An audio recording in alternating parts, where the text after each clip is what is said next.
You know, shareholder reports are usually pretty dry, but every now and then, one comes along that reads more like a Hollywood script. And Netflix's latest? Whoa, it's got a plot twist that could literally change everything we know about entertainment.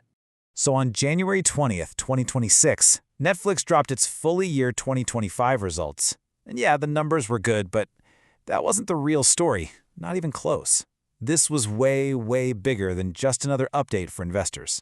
Because hidden deep inside all that financial data was an announcement, a bombshell, really. Something so big it just completely rewrites the rules of the streaming wars. And here it is, the big one. Netflix announced they're buying Warner Bros. I mean, just let that sink in.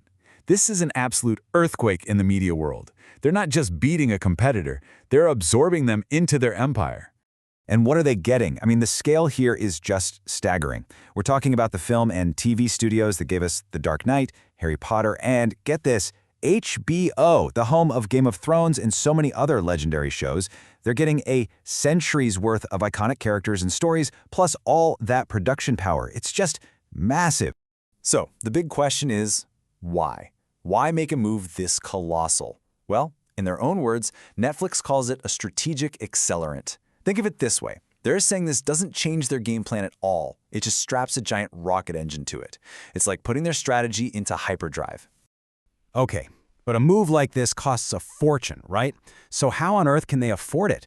Well, the answer is right there in the numbers. Their 2025 financial performance wasn't just good, it was a powerhouse. And that's the engine that's making this whole thing possible. Let's start at the top.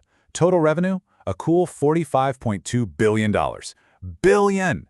But look, the massive number is only half the story. The really important part is the growth, a 16% jump from the year before. That's some serious momentum.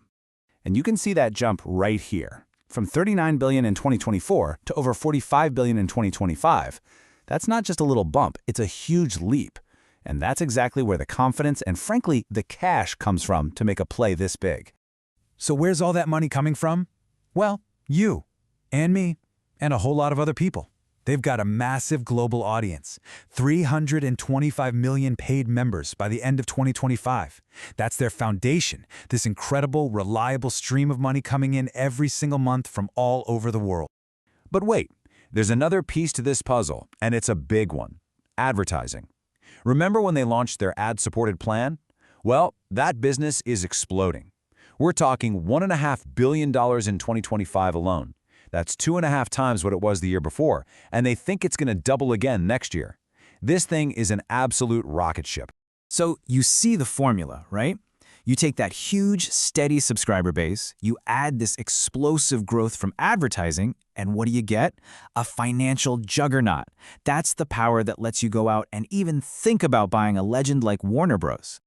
Okay, so they've got the money, and now they've got the assets. But what's the actual game plan? Well, the shareholder letter breaks it down pretty clearly into a three-pronged strategy for how they plan to run this new, bigger empire. It's basically a three-step plan. Step 1, keep making the main thing, the shows and movies, even better. Step 2, build out all these new things like games and live events. And step 3, take this massive Warner Bros. Machine and use it to pour gasoline on the first two steps. So step 1 is all about improving the core. And that means more of what we already love, right? They're talking new seasons of huge hits like Bridgerton and One Piece, a brand new series from the guys who created Stranger Things, plus huge movies like the Peaky Blinders film and Greta Gerwig's Narnia. And on top of all that, they're still licensing great stuff from other studios.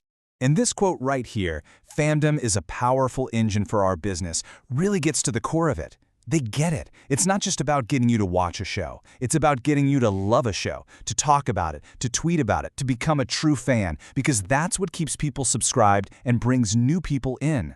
It's smart business. All right, step 2, building new stuff. This is where they're really pushing the boundaries of what Netflix even is. They're getting bigger into live events like sports all around the world. They're launching video podcasts, and they're making a huge push into gaming. We're talking cloud gaming, straight to your TV, no expensive console needed. It's a whole new world. And that brings us right back to step 3 and that key phrase again, strategic accelerant. This Warner Bros. Deal, it's not them changing direction. It's them hitting the nitrous button on the plan they've had all along, which is to build the biggest and best library of stuff to watch on the entire planet. So with all that in place, what do they think the future looks like? Let's dig into their forecast for 2026. Okay, check this out. They're predicting another year of massive growth. They expect total revenue to blow past $50 billion. And that ad business, they think it's going to double again to around $3 billion. I mean, the confidence they have in their plan is just written all over these numbers. And it's not just about making more money, it's about being more profitable. They're forecasting an operating margin of 31.5%. What does that mean? It basically means for every dollar that comes in, they're expecting to keep a bigger and bigger piece of it as pure profit. And that's even while they're spending billions on all this new stuff. But here's what might be the craziest stat in the entire report. After all this, all the growth, the subscribers, the acquisitions, Netflix still only accounts for about 9% of all TV time in the United States. To them, this isn't the finish line. They look at that other 91% and see a massive, wide-open field to conquer. Okay, so we've talked strategy, we've talked billions, but let's bring it back down to earth. What does any of this actually mean for you when you're just trying to find something to watch on a Friday night? Well, it really boils down to this. They want to give you more bang for your buck. It means more variety. Think about it. All the Netflix stuff you know, plus the entire Warner Bros. And HBO library. It means more options, not just shows, but live sports, games, podcasts. The whole goal really is to make that Netflix subscription feel absolutely essential. So that leaves us with one big final question. Is Netflix just a streaming service anymore? Or are they building something else entirely, like an entertainment super app, an inescapable empire of content that's just part of our daily lives?